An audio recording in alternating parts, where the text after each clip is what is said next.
Assalamualaikum warahmatullahi wabarakatuh.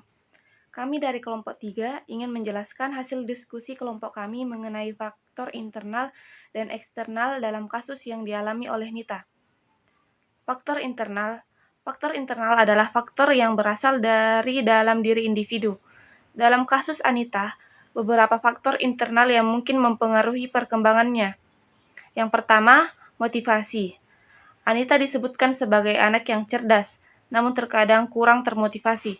Kurangnya motivasi ini bisa disebabkan oleh beberapa hal, seperti kurangnya minat terhadap mata pelajaran tertentu, kurangnya tantangan dalam belajar atau merasa tidak memiliki tujuan yang jelas. Kepercayaan diri, ekspektasi orang tua yang tinggi, dan lingkungan sekolah yang kompetitif bisa membuat Anita merasa terbebani dan meragukan kemampuan dirinya. Hal ini dapat menurunkan kepercayaan dirinya dalam belajar dan berinteraksi dengan orang lain. Manajemen stres. Anita sering merasa cemas dan tertekan. Ini menunjukkan bahwa ia mungkin kesulitan dalam mengelola stres. Ketidakmampuan mengelola stres dapat berdampak negatif pada konsentrasi, akademik, dan kesejahteraan emosional. Minat dan bakat. Meskipun cerdas, minat dan bakat Anita tidak sepenuhnya tersalurkan dalam lingkungan belajar saat ini. Jika minat dan bakatnya tidak terpenuhi, maka ia akan merasa kurang termotivasi dan kurang menikmati proses belajar. Pertanyaannya, bagaimana faktor-faktor internal ini berperan dalam hasil akademis dan kesejahteraan emosionalnya?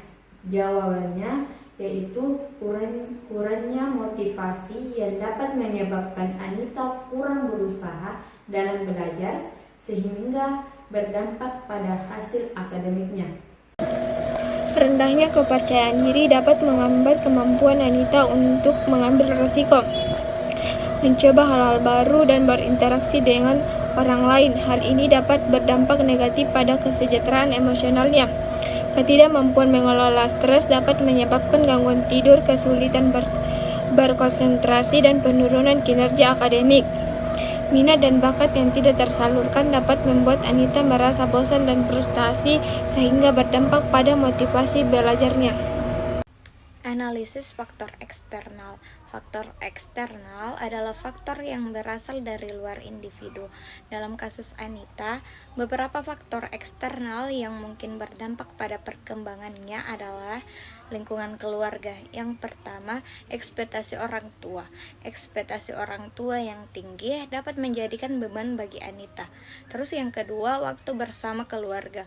Kurangnya waktu bersama keluarga, terutama orang tua, dapat membuat Anita merasa kurang diperhatikan dan didukung.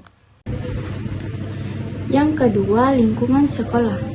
Lingkungan sekolah yang terlalu kompetitif dapat membuat Anita merasa tertekan dan harus selalu menjadi yang terbaik. Dukungan guru yang kurang dapat membuat Anita merasa kesulitan dalam belajar dan kurang percaya diri. Bagaimana faktor-faktor eksternal ini mempengaruhi motivasi dan interaksi sosial Anita? Ekspektasi orang tua yang tinggi dapat membuat Anita merasa tertekan dan harus selalu berprestasi. Jika ia tidak dapat memenuhi ekspektasi tersebut, ia mungkin merasa gagal dan kehilangan motivasi.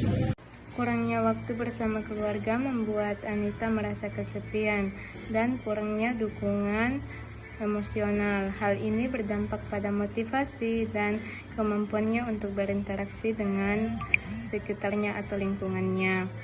Yang selanjutnya yaitu lingkungan sekolah yang kompetitif membuat Anita merasa terisolasi sehingga tidak percaya diri untuk bergaul dengan teman-temannya.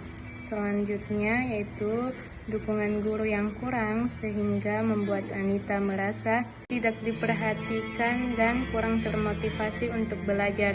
Mungkin hanya itu penjelasan dari kelompok kami, kurang dan lebihnya mohon dimaafkan. Wassalamualaikum warahmatullahi wabarakatuh.